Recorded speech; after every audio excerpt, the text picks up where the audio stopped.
I can't imagine bumping into him as a kid on the road because I feel like first of all, at that point, we would have ended up in a fist fight, like almost certainly, because we were both, just I didn't like I said, I didn't know him then, but just on reputation alone, I assumed that we we would have ended up in some kind of brawl, either against each other or against other patrons. I just assumed he's one though.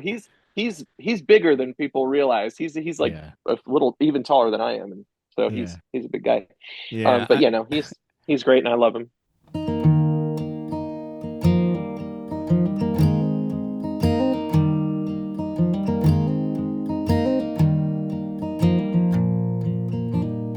I am calling my maker when my shift's finally done. Bring me home to my people. Wrap me up in Welcome to the Marinade, a free-flowing conversation about the creative process with creative people. Each episode we welcome musicians, actors, comedians, authors, visual artists, filmmakers, anyone who creates art to talk about how and why we make stuff. This is episode 183, and our guest is Ron Pope.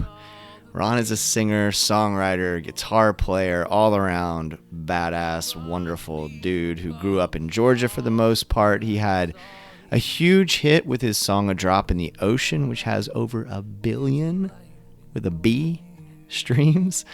His work has been praised by everyone who could do so and has gotten their ears on it, and you can add my little name to that list, especially after listening and devouring his forthcoming record, American Man, American Music, which you can find wherever you listen to music on Friday, February 14th, 2025. Y'all, Ron was an absolute delight to talk with, and I am so excited for this episode. Everyone, it is my honor to bring you my conversation with Ron Pope. And may the Lord bless and keep her when I'm so far away. God protect all her babies. Let us grow old and gray. And when I'm gone, please recall all the good I saw here. It's not the years in your life. It's Hello, the life Hey, in Ron. your years. You got me? I got you. Do you have me? I do have you now. Thank you so much for doing this. Thank you for your patience. I am about yay close to just throwing this computer into the ocean because it's not cooperating, but I think we're good now, buddy. Thank you so much for doing this. I am so bad at technology that it feels wildly unfortunate to have been born at this particular moment in history where it seems like I have to learn some new technological thing, every 3 to 5 days. Like, I have to believe that my great grandfather, by the time he was my age, never learned another fucking thing. And I'm just constantly, constantly having to learn. They're like, oh, here's a new social media website that's going to be central to your ability to make a living. The way that it operates is fundamentally different than any one that you've ever used before. Just have at it. Dude, So, you and I aren't far apart in age, I don't think. I'm 44. Um, so I grew up really feeling like I knew my shit about technology. Like I felt like I wasn't an expert. I wasn't all that nerdy about it, but like I knew my way around the internet. My buddies, and this is a funny thought, especially to younger folks listening to this. In college, my buddies would come to me and be like, Jason, we want to know who wrote this song or whatever it is. And like they didn't know how to use fucking Google, you know? So, mhm. but that was as easy, of course, as just searching in a search engine, right? So, it was so simple then. And I feel like such an old man saying all of this, but yeah, same, dude. It's like this computer I've had for 3 years. I know that's planned obsolescence. They want me to go buy a new one. I get it, but it's a very nice, very expensive computer. It worked fine, and then now all of a sudden it's like I don't have enough space, and I'm like looking at it, and I got space. I'm like I don't know what you want me to do with this information. That it says I have space, and you say I don't have space, but you're the same entity, and I have this wonderful guest that I'm super excited to talk to, and now I'm screaming at the clouds. And here we are. And here We've we gotten to are. that point in our lives Mm-hmm. where the technology has just leaped right over us and Mm-hmm. we are confused. Pretty soon, we're going to be calling younger people on the phone and asking them to explain how to make an iPad function. Mm-hmm. And that's not the world I want to be living in, but I'm here I I'm am. I'm not that far away from that. My local hang over here, there's this shout out Free Pub Milk House in Orlando. The whole staff is super young, and they're all in their like mid 20s and early 20s, and they all know their way around this stuff. And so I will just like with my bifocals on, be sitting there at the bar trying to work on the podcast or whatever, and be like, "Whippersnapper, can you help me with this?" So I'm already fucking there, man. It's Well, the robot overlords may imprison us and take and use us for labor, but at least we have songs. And your record that is coming out this month is full of incredible songs, American Man, American music. And I'm really excited to talk to you. And I just want to, at the outset, say that I'm incredibly impressed by the songwriting. I'm incredibly impressed by a few elements that I want to talk to you about, a few themes that I want to talk to you about, and the way that you write about them and the love that you clearly pour into these songs. So thank you for this record and thank you for your time. Well, shit, man. Thank you. Wow. I mean, the record is not out yet as we speak, Right. so very few people have heard it. So the fact that you, as one of the handful of people in the world who has this thing, are saying nice things about it makes me feel much less like crawling underneath my house and hiding right now because, the period where the records go out into the world, it's such an intense thing. You work on this thing for a long time. You're writing songs, you're figuring out what you're trying to say. You go in the studio, you make this thing, you choose between all the stuff you record and try to make a cohesive statement. And then after all of that, you put it out into the world, and sometimes people hate it.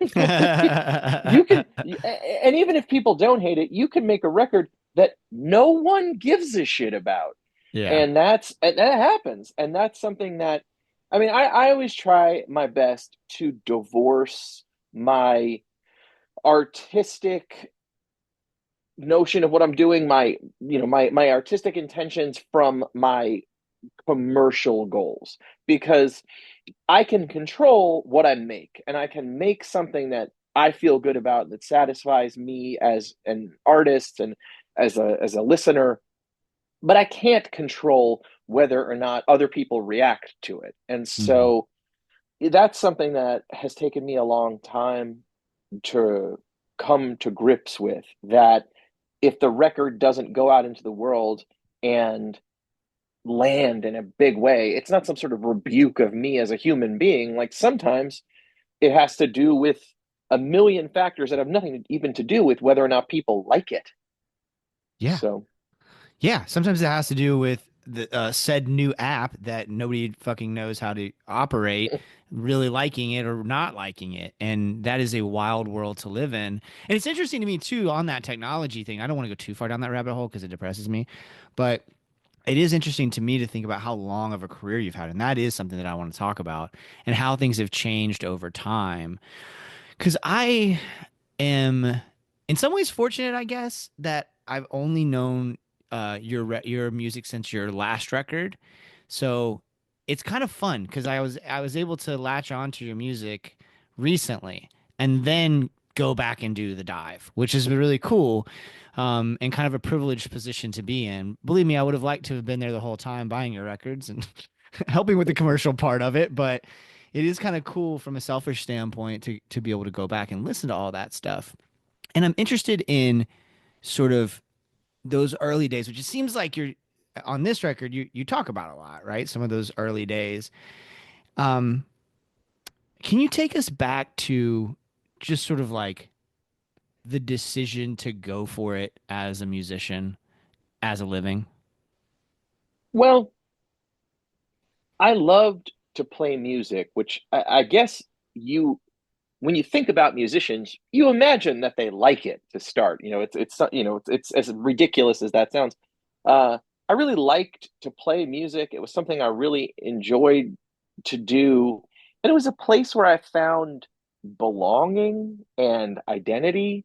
And I growing up, I did lots of other things, and so I didn't know for certain. Like, I didn't know how you became a professional musician. I was in a Mhm. band growing up, and I played in bars with my friends, and I wrote songs. But I didn't know any people who made money from music except for some guys who played covers in bars. And even those guys, they played solo acoustic. So that was not something that I was even equipped to do at that point.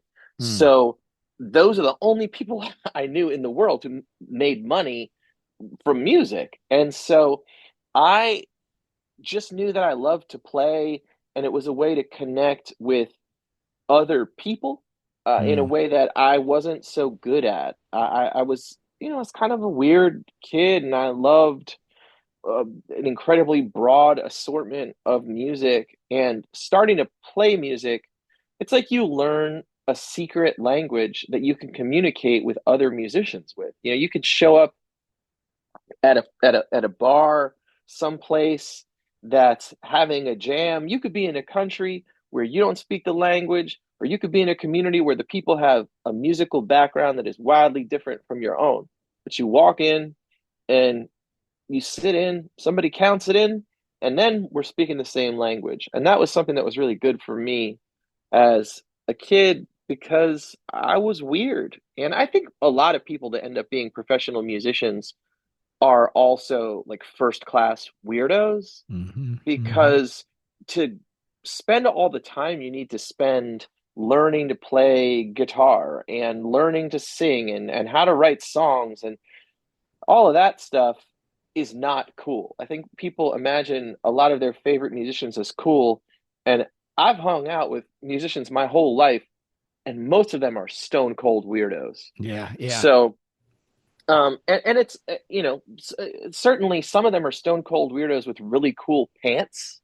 But, yeah, if you get around a bunch of guitar players, we're like, I was sitting with Jason Isbell once, and we were just talking about our equipment. And I remember thinking, if you didn't play guitar and you walked into this room and you knew both of our music and you saw the two of us sitting here, you would be so unhappy with what we are talking about right now. We're having this like very lame, super deep in the weeds discussion about guitars and pedals and amps, and we were both really having fun. But Yeah.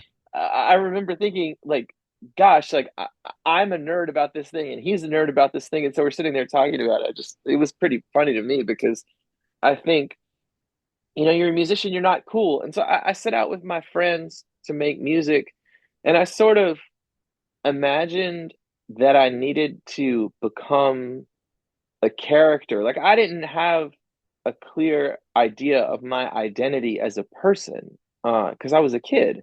And all of the people I admired, they were wild. All the musicians that I looked up to were maniacs. And so I went out in the world sort of intent on destruction, I guess, in a way. I felt like a gunfighter. We would come to town and, kick the doors open and try to burn the place down, and then sneak out the back and go to some other town before, whatever the angry boyfriends and whoever else was coming looking for us. And that's something that I did in earnest for a long time. And on this record, like, nobody's going to make it out alive. That's a pretty Yeah. clear snapshot of that part of my life where we just, we went out and we played for nobody. And I was trying to live as this character. Like, I thought that that was who I was or who I was supposed to become. And so we just went out and played music for people and hoped that someone would hear it and care.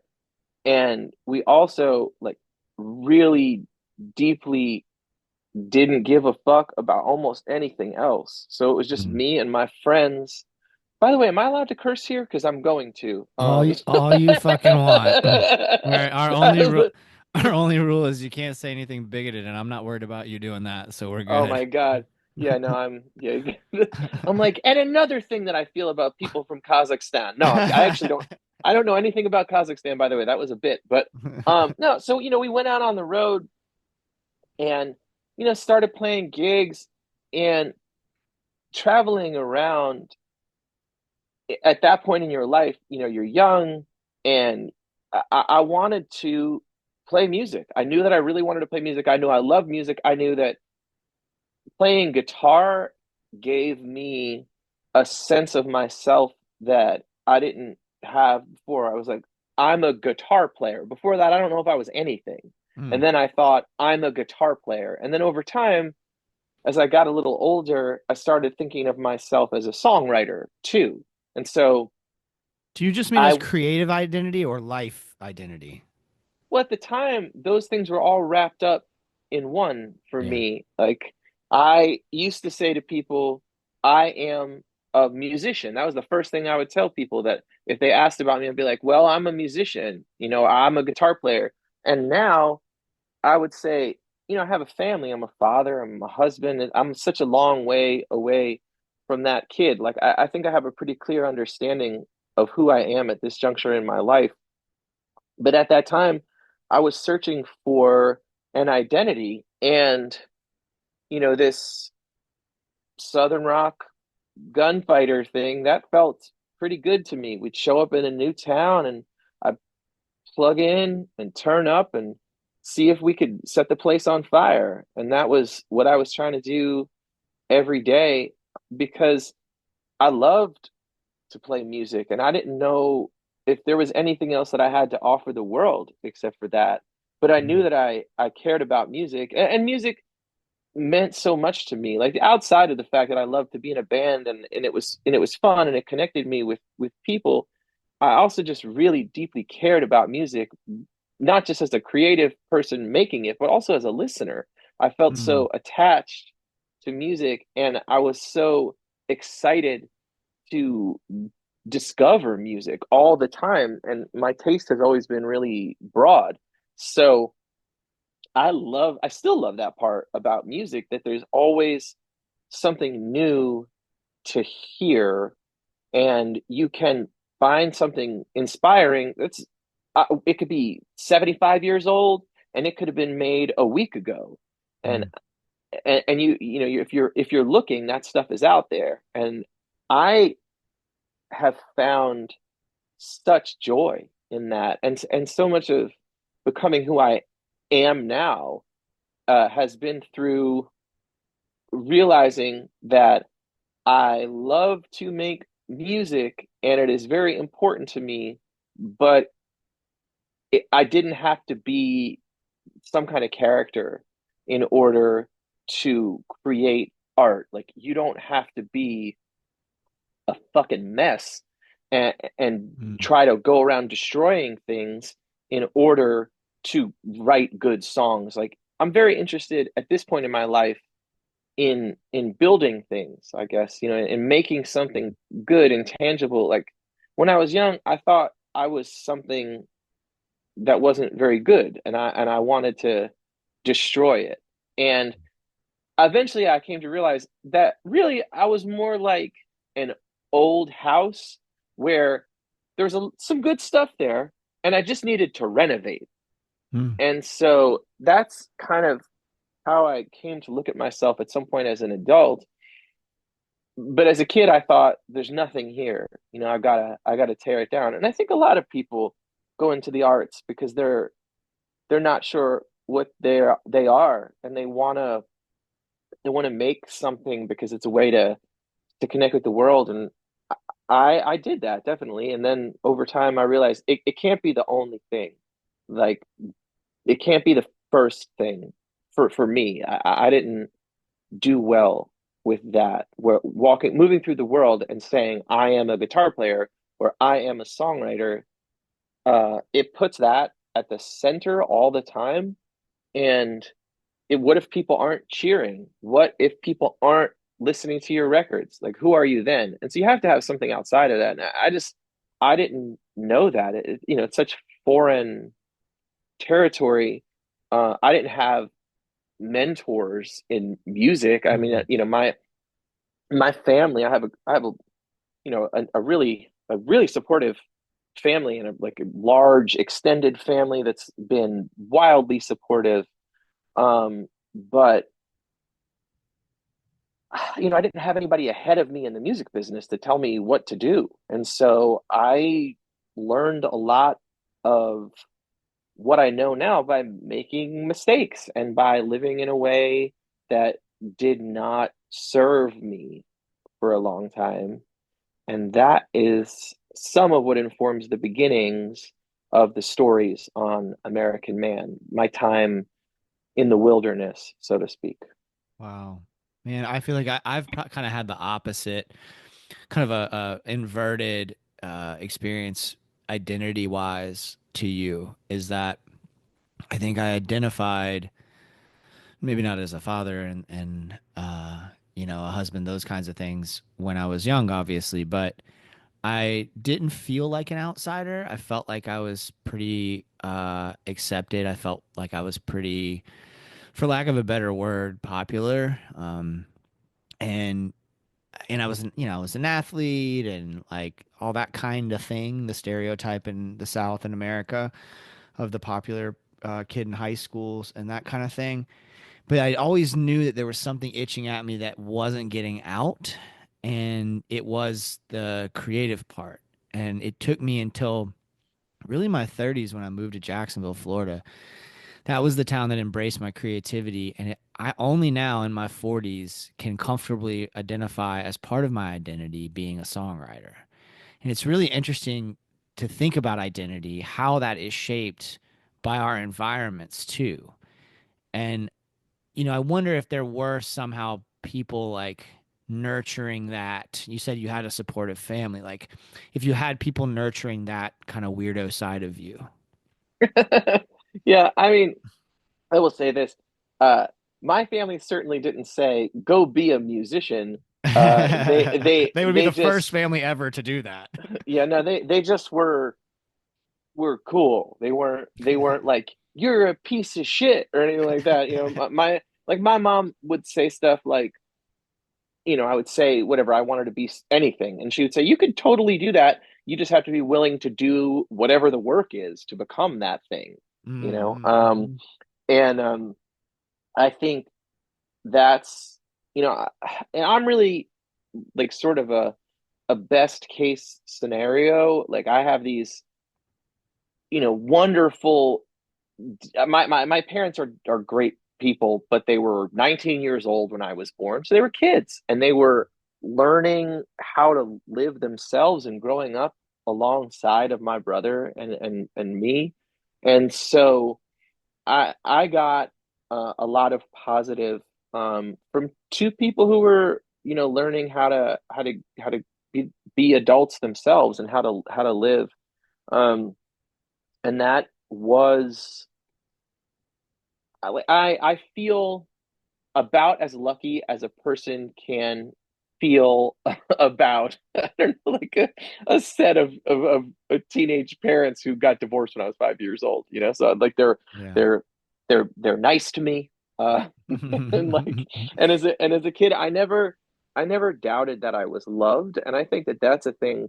A lot Mm. of people go through life and they don't know that, and I always knew that people loved me, and I think that that's when you give kids that, it does make it easier for them to think, what if I tried to do this seemingly impossible thing that doesn't have a roadmap? Um, I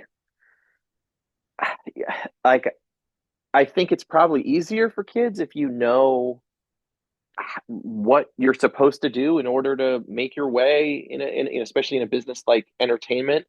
Um, but at least I didn't have people telling me no.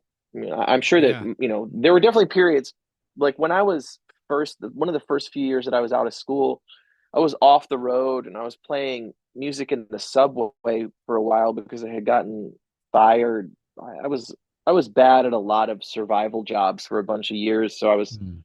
was a shitty security guard. I was a shitty waiter. I sold expensive jeans, but I did it very shittily. And so I was playing music in the subway at one point, and unbeknownst to me, my parents, my mom and my stepdad, they were going to tell me that they thought I should go back to school. And so I had just written a song, like one of my early favorites from towards the beginning of my career, that was on my first solo album. It's called Fireflies. And so I was learning to play piano at this point. I was like 22, I think, or 23, and I went to visit my parents. I went to my grandparents' house, and I sat down, and I was like, I want you guys to hear this song. And they were like, we really want to talk to you first. And I was like, no, no, I just wrote this song. And so they were, just about to tell me, you got to go back to school. And I was like, just listen to my song, and then I'll listen to anything you want. So I played them the song. And when I got to the end, my stepdad crossed his arms and he looked at my mom and he said, maybe we give him 6 more months. And so, it was, I think it's understandable. I was basically panhandling at that point. That's how I was living. I was like singing songs in the subway, trying to get enough cash together to pay my rent. And I was paying some of my rent in rolled change and things like that. Like that's not something that you want for your children. I mean, I know now as a parent, that would be very scary to me. And so I feel sorry that that I made everybody worry so much. But now I've been making a living making music for like 18 years or something like that. Wow. 17, Yeah. 18 years. Yeah. So it's so far so good. My mom is probably doing a considerable amount less crying at this point, I assume. I hope. I hope she's less concerned about me now. Man, that's beautiful. Oh, so I want to go back to something you mentioned earlier when you and Isabel were having this nerdy conversation, which I can very easily picture in my head. Um, Mhm. no doubt you guys are both wearing very cool pants. And was this in the gunslinger days where Oh no, this is just a few years ago. okay. We were our friend Jerry Pentecost, who played drums for me for a long time, and he played for Amanda, Yeah. and then he Old was Crow in Medicine Old Crow. Show. Yeah. Yeah, and then he just was in Dylan's band for a while recently. Dude, And now he's playing. I don't mean to interrupt you, but I saw Dylan last year and it was one of the most amazing shows I've ever seen. And I was like, "Oh shit, that's Jerry." I don't know Jerry personally, but I was like, "Oh shit, that's Jerry playing drums." It was a kind of a Yeah, wild moment, you know. Anyway. yeah. Now he's on tour with Soul Asylum. We just bumped into each other in London. We just happened, like, we live, I don't know, 2 miles apart or something like that.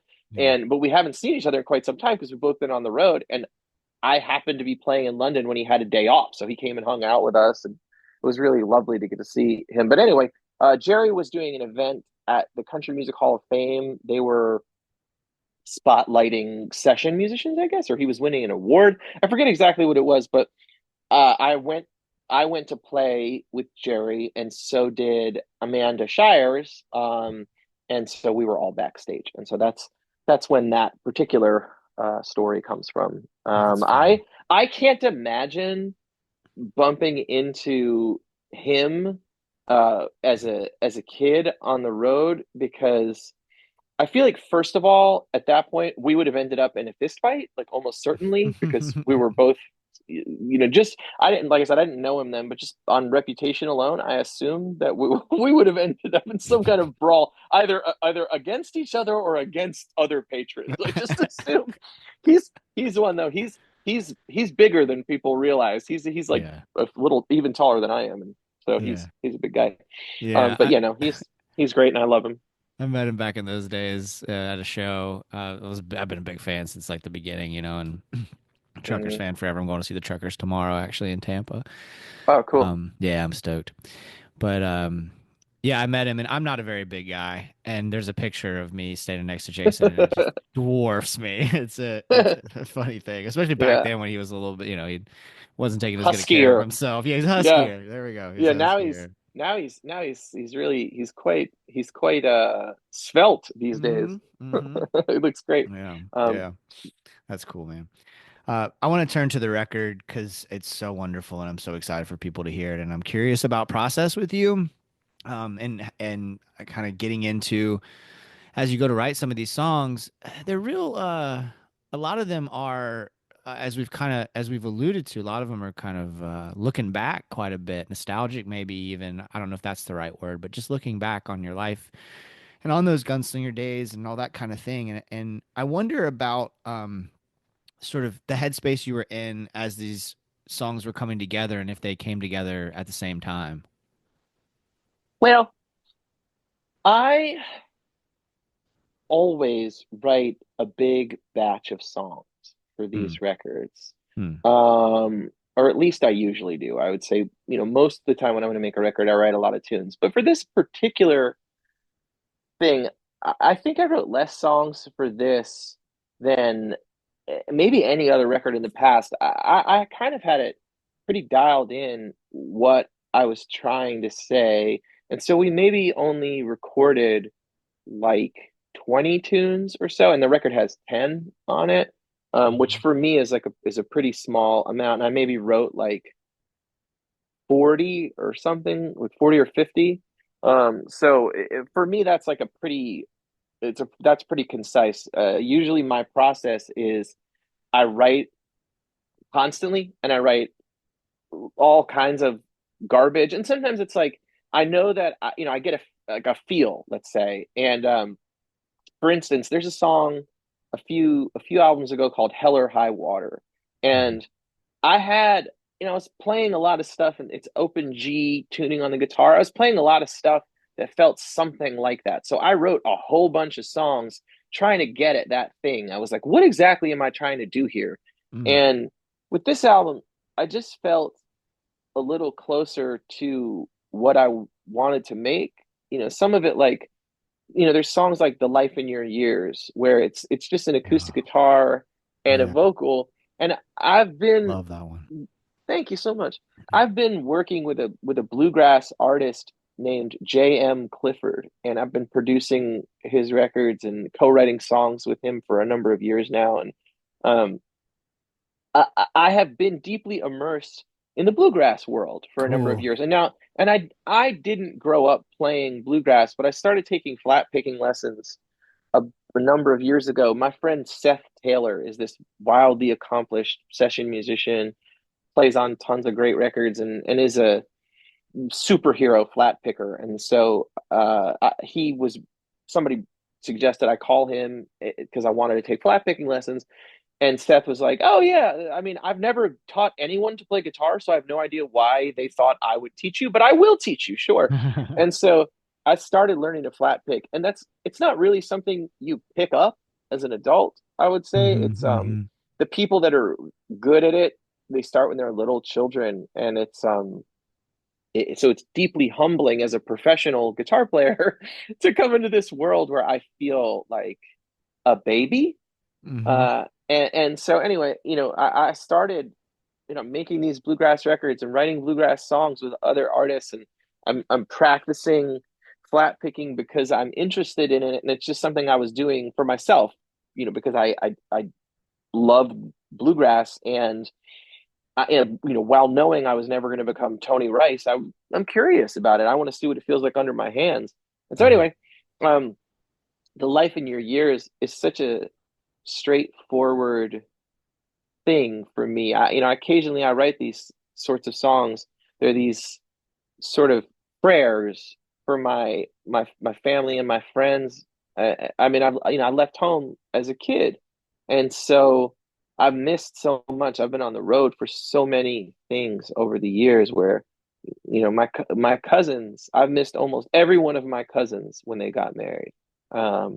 Hmm. and and that's just because you leave behind all your people, it doesn't mean you don't care. It's just, it's part of the gig that, sometimes somebody's going to get married and you're going to be in Omaha or Berlin or whatever. It's just, that's how it works being a musician. And so I don't know, I'll be somewhere and I'll think of my people and I'll write one of these songs. And so I started thinking about how, on this very basic level, I just hope that my mother, my daughter, my wife, the people that I love, I hope that they know that wherever I am, I'm still sending my love to them, and Mm. that in the end, although I'm sad to have had to be away from home for so much of my adult life to make music, I have had this very beautiful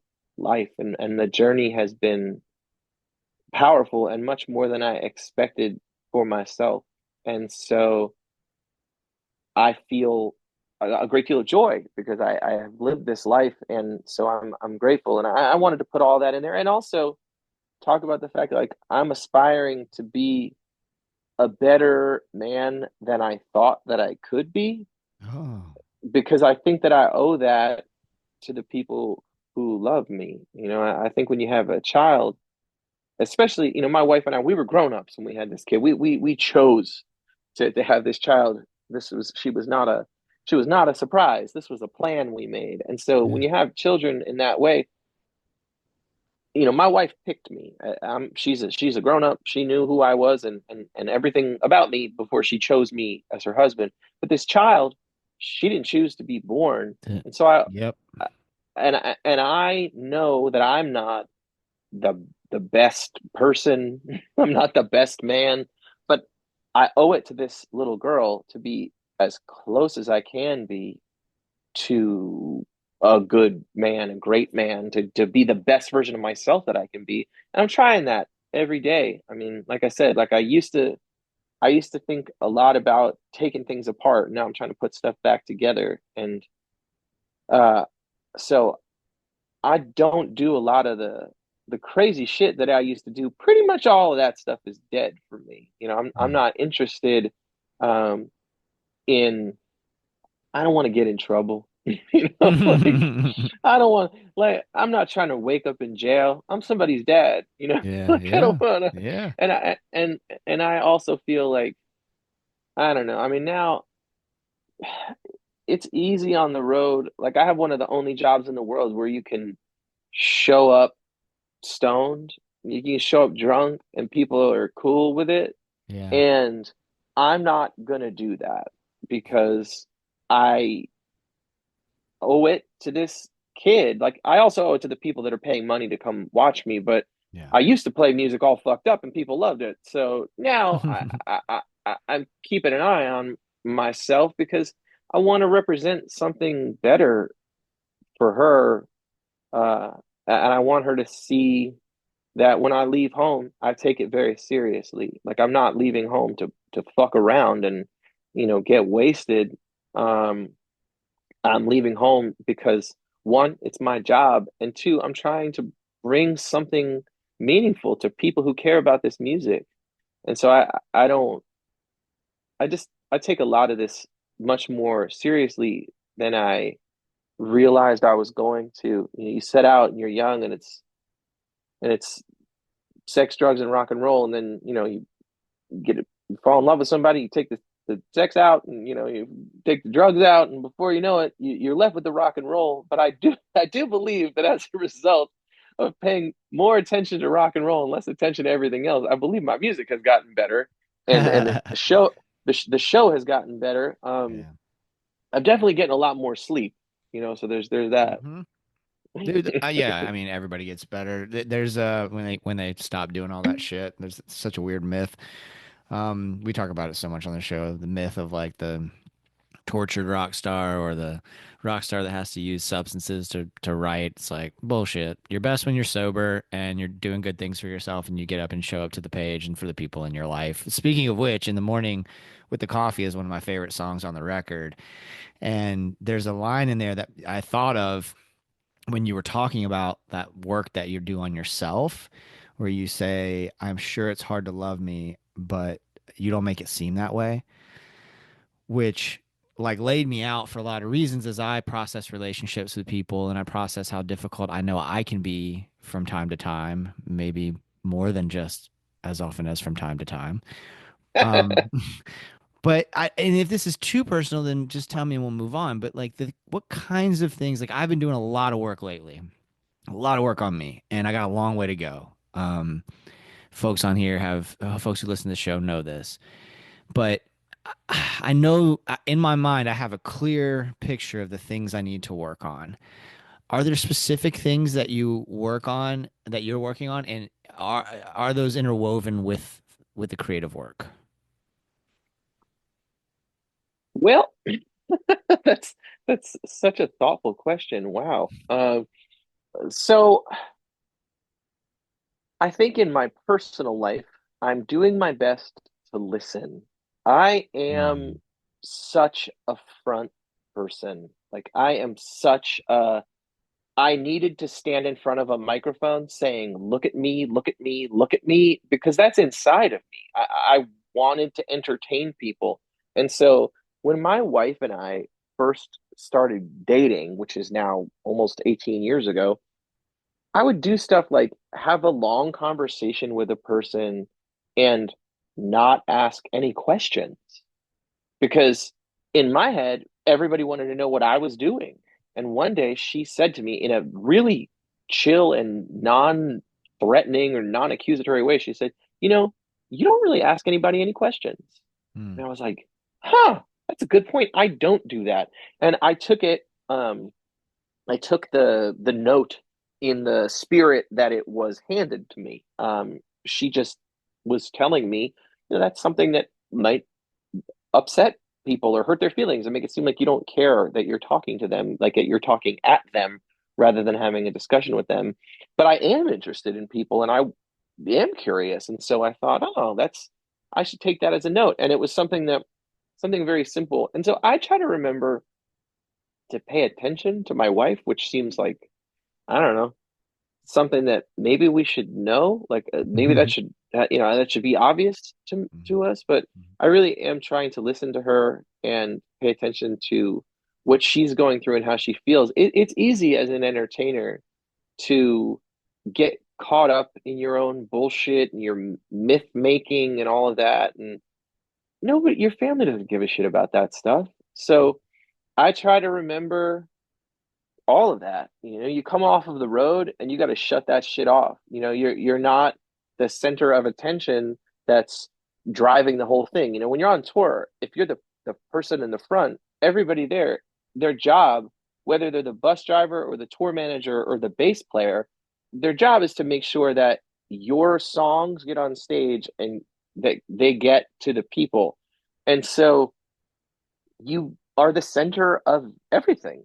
And that's not how it is if you're a member of a family. And so I kind of had to learn a lot about that, how to pay attention to other people, how to shut off my bullshit, how to stop taking up all the space. And I don't know, like I was in a band and and then that ended because I became a solo artist. And for a while it really wasn't good for me. Like I loved being in a band because it allowed me to share with others, and it kind of made me feel pretty closed off when I became the person, the guy, and it was my name on the sign. And so I've had to learn to listen and to pay attention. And yeah, that's also a part of figuring out how to make art. Like I believe that what I make now is more intricate than what I was making in the beginning. And maybe some part of that is just learning and growing and maturing as a person who makes stuff.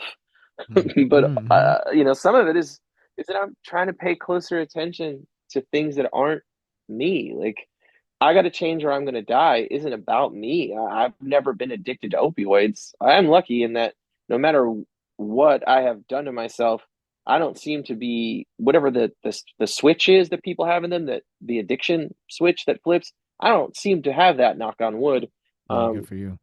yeah, but it's there, but by the grace of God, there have been people that I have stood next to and done every single thing that they did, and they felt they were addicts, and I was like, I guess tomorrow I won't get high. And that's Yeah. something that's that like when I stopped really using drugs, it was like one day I woke up and I was like, I guess I won't use drugs anymore. And then I didn't. And that's not everybody has the luck to be born to not have that switch. And so I luckily have not had that problem, but I have watched so many other people that I know get addicted to drugs. And with opioids, it was this horrible, insidious thing where these billionaires that run these pharmaceutical companies, they lied to our doctors, they lied to us, and so people who thought that they were taking drugs that were not habit forming became junkies all of a sudden. And I just found the whole thing so infuriating. And I wanted to write a story.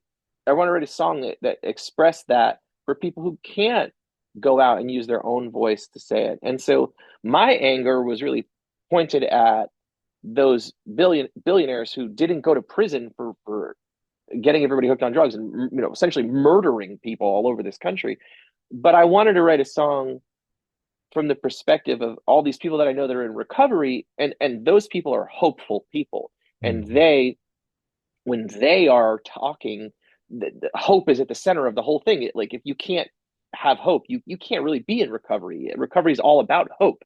And so I knew that the song couldn't be angry. It had to be hopeful because I was writing it from the perspective of people who center their lives around hope. And so that's something that I was able to do because I was paying attention.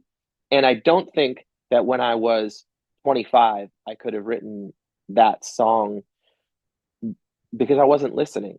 And now I'm Mm. listening.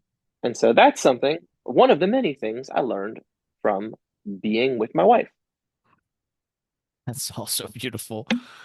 Oh my goodness. And it's great that you clearly respect and trust your wife enough to listen to that advice, right? Because like that had to impact your creative process too, in the sense that it's hard to write at your best, and you can observe, of course, right? We're constantly, those of us who make stuff are constantly taking in images and messages and then trying to make sense of them and then creating things from that process.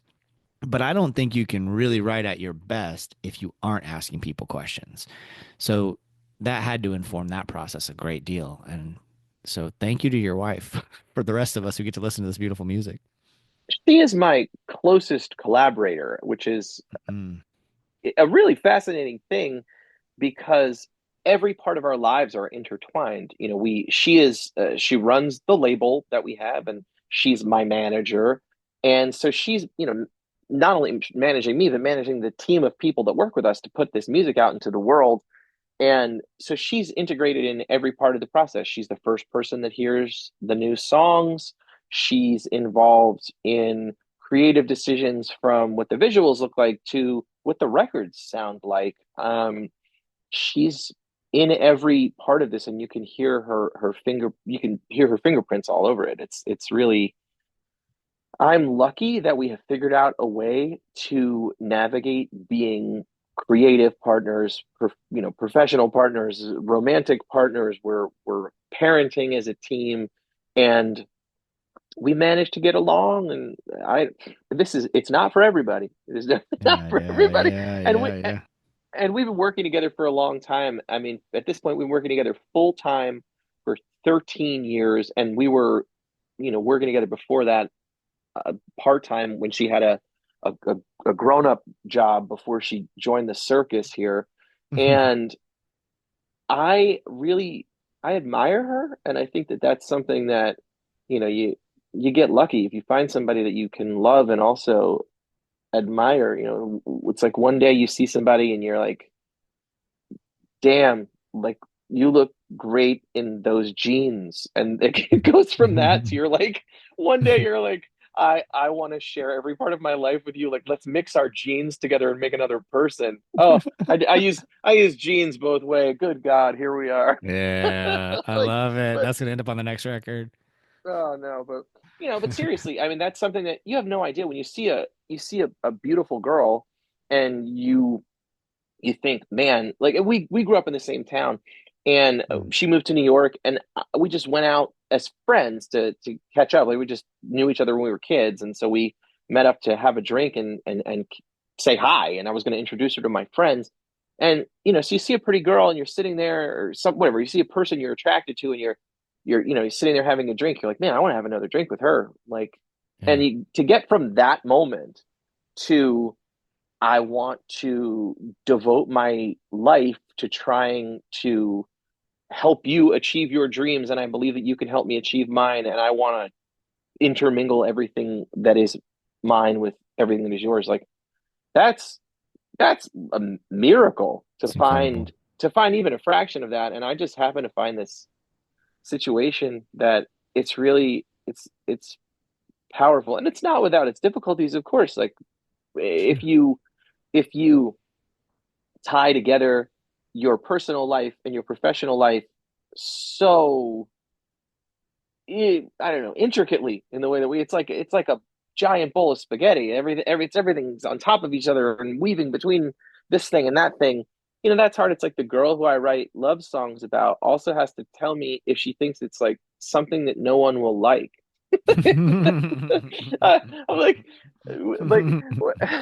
when I when I played her in the morning with the coffee on the first time, it was in the morning.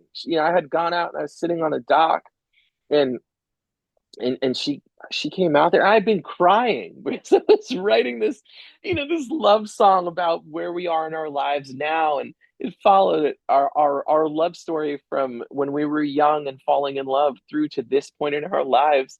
And she heard me sing it. It was 6 o'clock in the morning or something, and she's sitting outside and she's cold, and I've been crying, so I sound terrible. Like, and she has to be like, "Oh, cool, like great, thank you." It's a, and then I kind of put it away because I was like, this maybe it's not that good, like, but it was just because of the circumstances Yeah. of when I first showed it to her. And I think we're really lucky that we have this. It's a kind of a wild thing. We have this chronicle from my first solo album. I began to date her in the period that I was writing my first solo album. So Oh, wow. there are all these songs starting with my very first solo record that they chronicle the very beginnings of our falling in love, and the complications of that and the challenges. And from there all the way to now, there's all of this music made about the twists and turns in our journey. And I think that that's something that I'm very grateful for. I mean, obviously, you have no idea when you set out to make records and you're a teenager what you're going to chronicle. You start out, it's like I heard Albert King and I thought, damn, I want to play guitar like that. So I got the Albert King, the Stax record with him and Steve Cropper playing guitar on it, and I learned all their guitar parts. And so as a kid, Hmm. you do stuff like that. You like a song, so you learn how to play it. You learn how to sing it. You write down the lyrics. You look up who played on it. Whatever. You're trying to copy. You're learning in the beginning how to copy, and so you want to play other people's songs. And then when you're writing your own songs, you don't know what your voice is. You don't know what you're going to talk about. I was just a kid who I loved to play so many things too. So I could have tried to become a blues musician. I could have tried to become uh I don't know, like I loved classic gospel music too, but I wasn't going to try to start Sam Cooke and the Soul Stirrers. Uh, but I love that record. Like Yeah. there's a song on the Sam Cooke and the Soul Stirrers, like the big record that's got a Peace in the Valley. There's a recording of Peace in the Valley that the other lead singer that isn't Sam, there's this, he sings like, well, well, well, just one part in that song that is so, like, so powerful. It makes the hair on your arm stand up. You just get goosebumps from it. And I maybe have listened to that as much as any other song in the world. Like, but I Wow. knew I wasn't gonna make that, and so, but you ingest all these things. I listened to Boys to Men too, and I wasn't gonna do that. Not and not because there wasn't points where I thought, man, wouldn't it be cool to do this? But I wasn't good at doing that. And so you learn,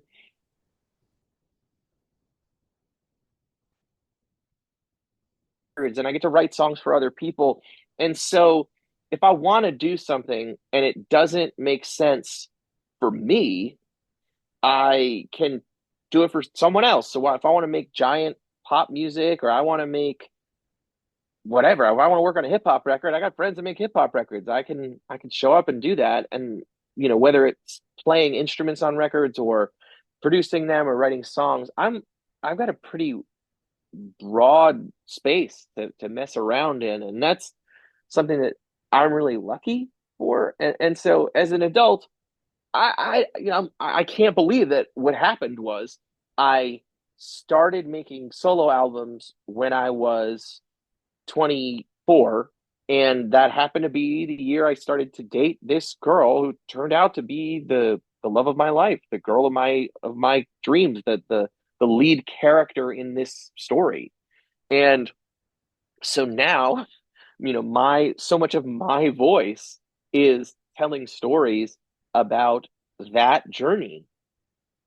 And who knew that that would be, when I picked up the guitar, started writing songs as a teenager, I did not guess that when I was at this point in my story, that that would be such a big part of what I had done, is tell the story of one relationship. And I am grateful.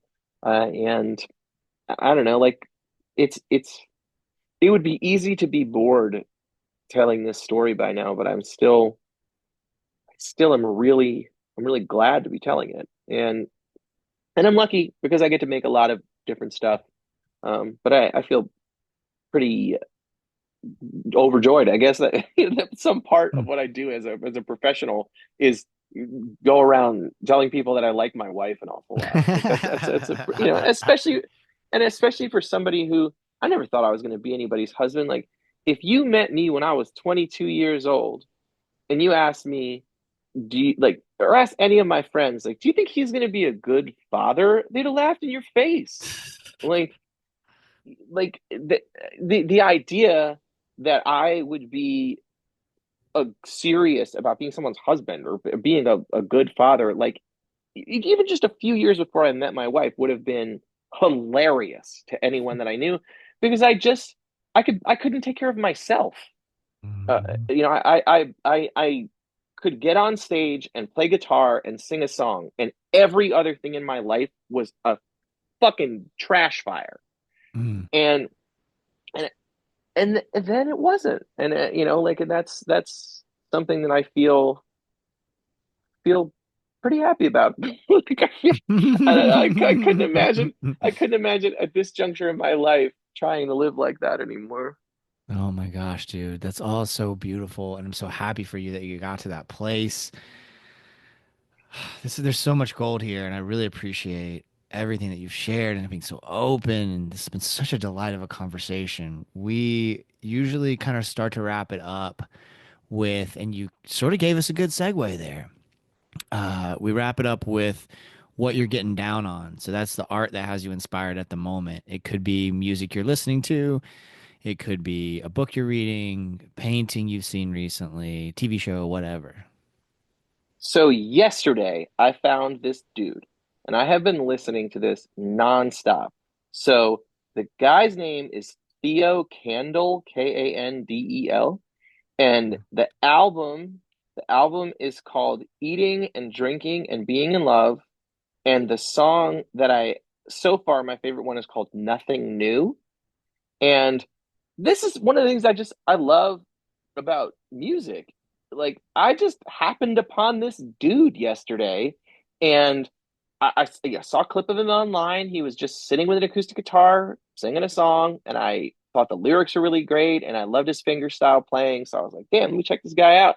And I went on online, and I looked him up, and I found the record, and I put it on. And this is not an enormous record. This isn't an enormous artist. I didn't find, what I didn't, like, happen upon Post Malone yesterday. I found this dude who's making these great records, and I don't know that I would have found him if not by chance encounter on the internet. And that's something I really love. And so I've been listening to that for the past, I don't know, like 28 hours or something like that, pretty much that exclusively. Wow. I love the new Isbel, Bury Me. It's Yeah. so good. It's so like if you're trying to write an Americana song, like what I ain't a cowboy, but I can ride. I ain't an outlaw. I've been inside.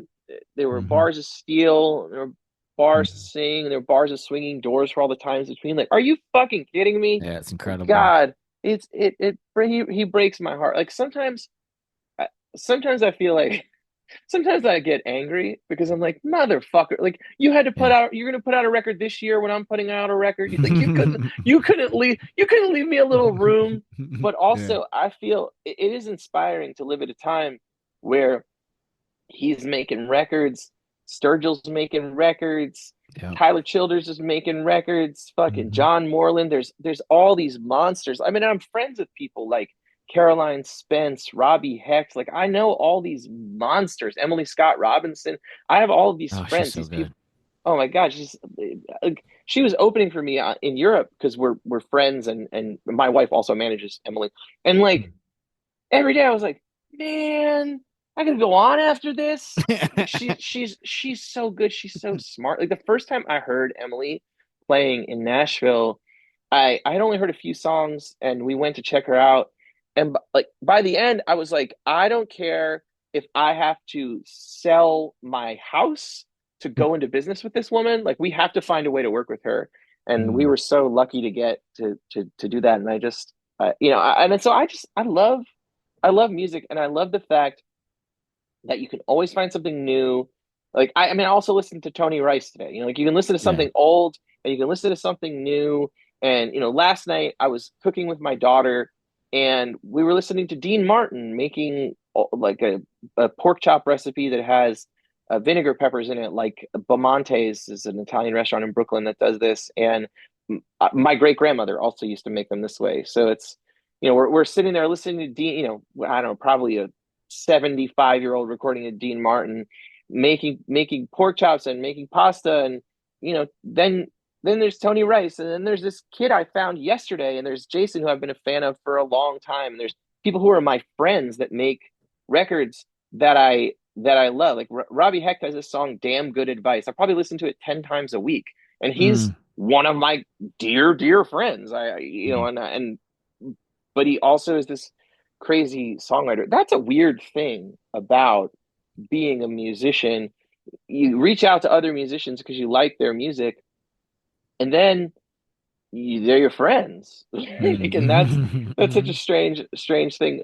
I went many years ago. Josiah of Josiah and the Bonnevilles came out and toured, did the whole U.S. opening for me. Like traveled in my van, and we spent months together. And then we didn't see each other for a super long time. And then I started listening to the music, and I was like, "Holy shit, this is him! Like this is Josiah." And so we just did a few months ago. We did a tribute together.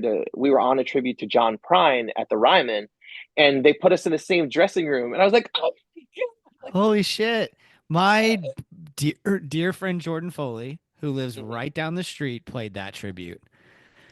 Oh, cool, Right down the street from me here in Orlando, we have a podcast together called Life's Greatest Hits, where we cool. do a vinyl swap with each other. I love And that. yeah, he did That's the Way the World Goes Around.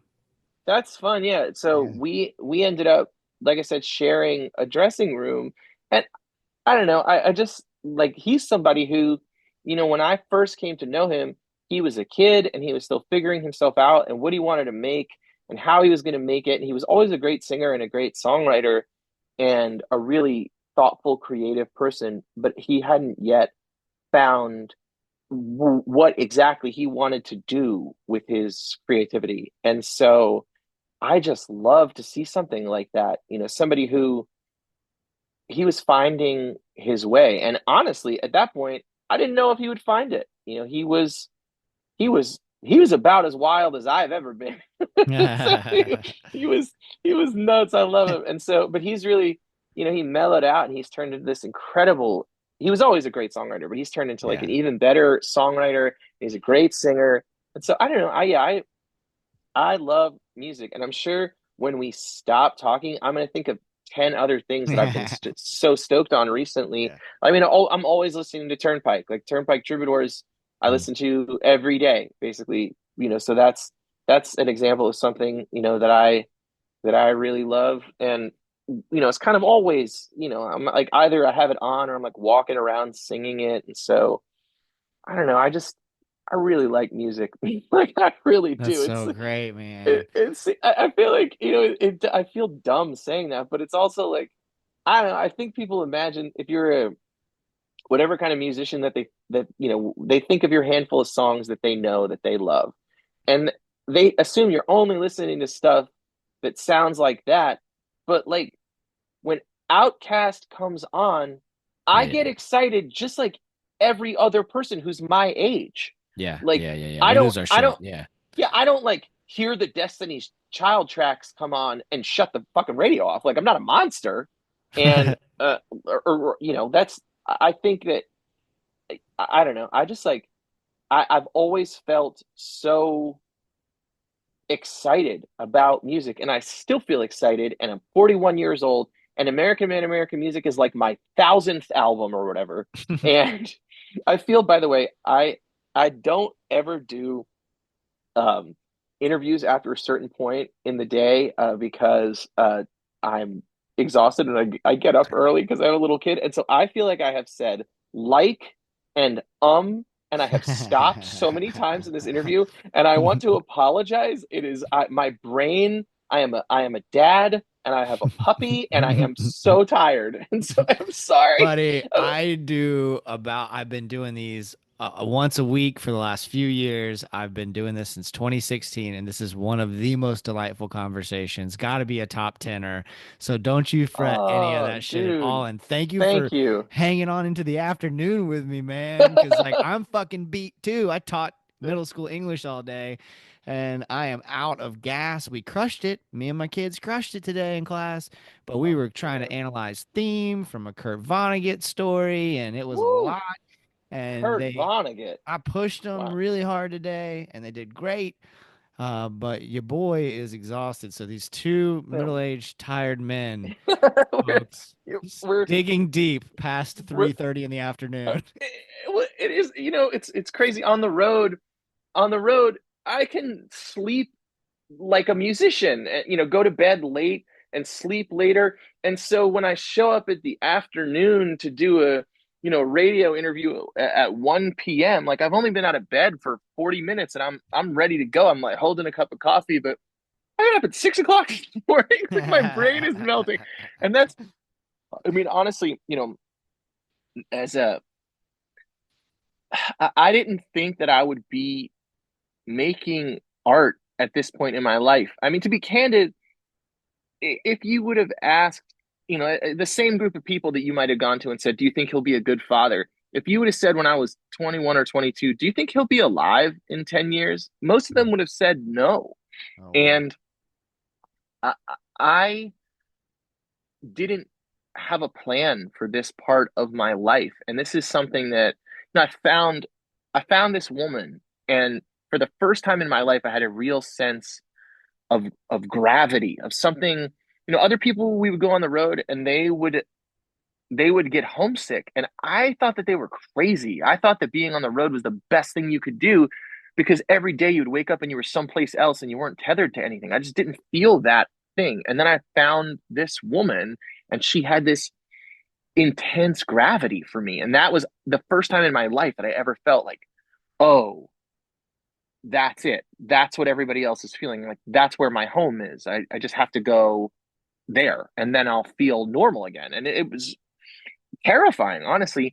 And that made me start thinking about a lot of other things that I had never considered. I didn't want to get married, but I really wanted to be married to her. And Yeah. I didn't think that I wanted to be responsible for anyone, but I couldn't think of anything I wanted more than to have children with her. And so here I am. And so this is a part of my life. I don't know. I wonder if she knew that this would happen because I didn't. I did not see this journey, this path. And so now I look backward and I see, I was this awkward free lunch kid with divorced parents, and I lived in New Jersey until I was 11, and then I moved to Georgia, and so I was always out of place. I always felt weird, and I couldn't imagine myself as anything. And I became a musician because it was like the first real thing that I thought, oh, I can make this. I can give this to the world. But I thought that it was a sprint. I thought that I had to make all the records that I was going to make and write every good song I was ever going to write in my life before I was in my mid to late 20s, because I figured eventually I would run out of gas. Like, you can only do whatever stepped on Midwestern drugs on the road that you get from strangers for so long before one day they get you. Yeah. And I didn't end up like that. I ended up finding a different way. And now I feel like this chapter, so much of it is so exciting to me because I didn't know that I would get to write it. And I'm grateful to my wife, and I'm also grateful to this crazy gigantic group of people, all like I mean gigantic like in widespread, they're all over the place, this web of people who care about my music, because it gave me this sense that what I was making meant something, like it mattered, and people cared, and I was doing something good, and I was worth more than I was giving myself credit for.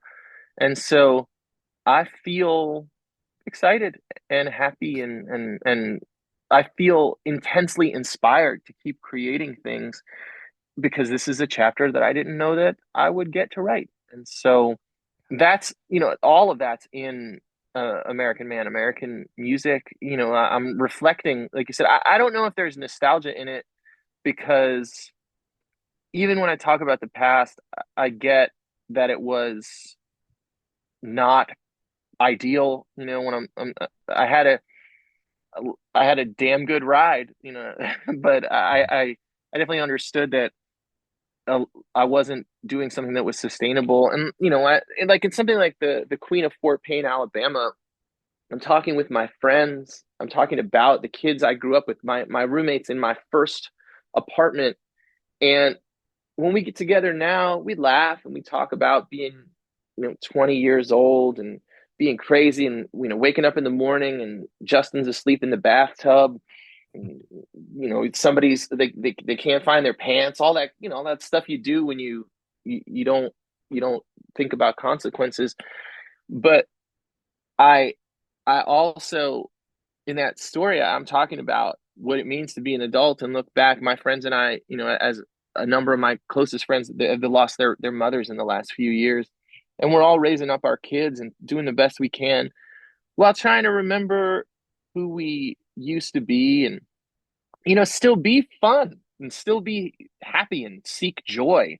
And that's a really difficult thing, I think, for a lot of the people that I used to spend my time with, and I was going to say partying with, but I don't know if that's what you call it. But the people that I was wild with, that I went out into the wilderness with, those people, now we're all trying to figure out, how do I live my life and not be that cartoon character maniac version of myself that got me into so much trouble, but still have fun and still be lighthearted, because it's easy, I think, as life brings grief to your doorstep, it's easy to focus on only the bad things, only the darkness. But you're not meant to carry all that shit around. At some point, you got to say, I'm going to do my best to put as much of this down as I can, because it's too heavy. I can't carry it all every day. And I see my friends, the ones that are managing the best, doing that. And I certainly am trying to as well. Like,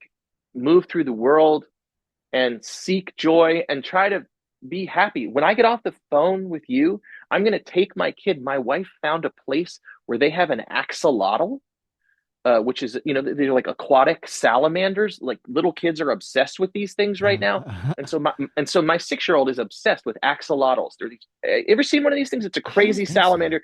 So they have it looks like they have these frills off of their heads. They're external gills. There's crazy things. I know what you're talking about. Yeah, yeah, And yeah, so yeah. when we part ways, I'm gonna get in the car with my 6-year-old and drive to a place where they have one of these crazy little monsters, and I'm gonna show my kid a real life axolotl, and she's gonna flip her shit.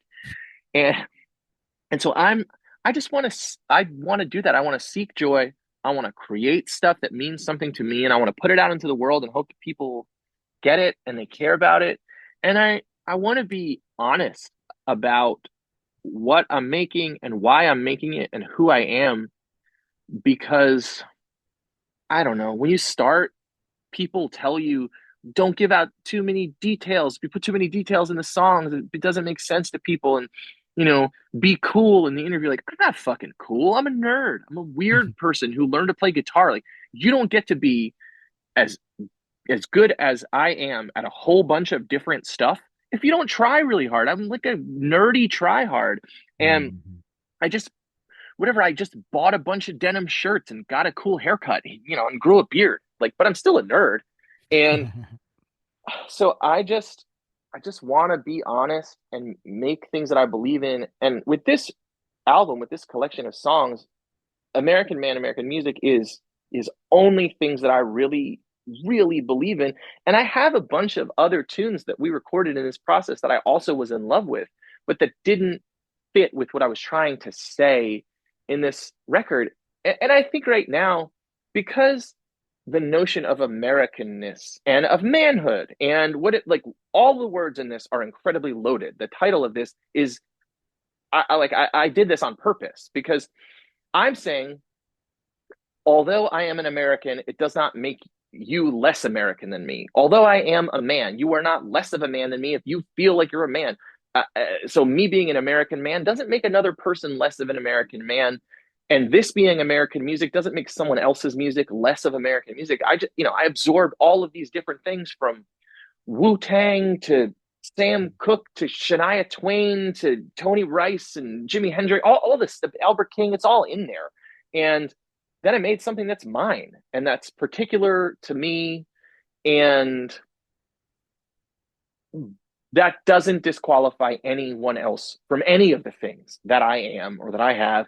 And I think at this time where there's so much division, I believe in openness in a way that I don't even know if I'm all the way comfortable with, but I'm going to be as open and honest as I can because I want to open up my tent to everyone and say, if you like this, come here, be with us. It's okay. I am being myself. So if you want to come here and you feel like you can be yourself here, come stand next to me. It's okay. Um, I think sometimes when people are trumpeting their Americanness or their manhood, they're saying, and I don't want you here. And I'm saying the exact opposite of that. I'm saying, there's room for everybody at my table. Man, that's so beautiful. All of this has been so beautiful. Go show that precious kid an axolotl. Dude, it's even harder to spell than it is to say. Axolotl. Look it up, dude. It's Axolotl. crazy. Okay. Yeah. That'll be my homework tonight. Ron, thank you so much, man. This has been wonderful. I can't wait for people to hear American Man, American Music and love it as much as I do. Thank you. Thank you. Thank you. Thank you so much for all the thoughtful questions and for taking the time to talk to me. And I hope that we get to see you in Florida sometime soon.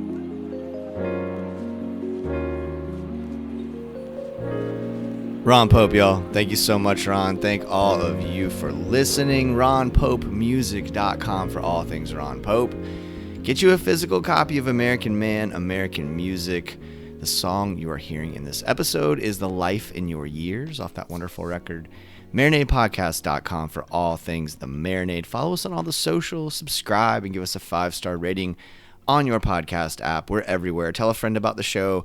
These are all free ways to support The Marinade. Go do that now while you're listening, please. It makes a big difference for us and costs so little of your time and energy. Also, please follow Life's Greatest Hits on Instagram, Blue Sky, Twitter, anywhere. We're on most of the things with Life's Greatest Hits at this point. That's my podcast with my dear friend Jordan Foley, where we swap vinyl and talk about music. If you like this show, you'll love that one. I'm so grateful to have a friend who is so talented and works so hard as Jordan. We are 7 episodes deep now. I mean, just having a blast. Got an 8th episode coming up at the end of the month we're going to record. He gave me a really cool record. I gave him a really cool record. Subscribe on your podcast app to Life's Greatest Hits as well as the Marinade so you don't miss a thing. I've got some stuff up on marinadepodcast.com/magazine. I'm actually going to work on something else a little bit later in the day today and hope to get it out by the end of the week. Writing about the drive-by truckers who I got to see with my dear friend Ben Montgomery from Records Revisited. Just so much cool stuff going on, y'all. If you really like what we're doing and can swing it, please consider joining our Patreon community. Just $2 a month. You can gain access to Patreon exclusive content like our show Jason's Journey, where I talk about the moments that shape my creative life and provide a window into the process of making the Marinade. You can try a free trial of Patreon, y'all. See if you like it. No pressure. Try it for 7 days. Set a reminder on your phone in case you want to cancel. Keep going if you dig it. If you want to support this show financially, but you don't want to commit to a monthly subscription, I totally get that. You can Venmo or PayPal us. It's just at the Marinade, and all the money goes right back into the making of the show. We're planning to cover Laurel Cove Festival again in the Cumberland Gap this year. Life's Greatest Hits is planning on going on the road this summer. All those experiences happen because of the generosity of our listeners. But above all, I'm just so thankful you listen. I'm so thankful you spread the word about the Marinade. This was an all-time episode. I'm glad you're here with us. Until next time, go out and create something. Cheers, y'all.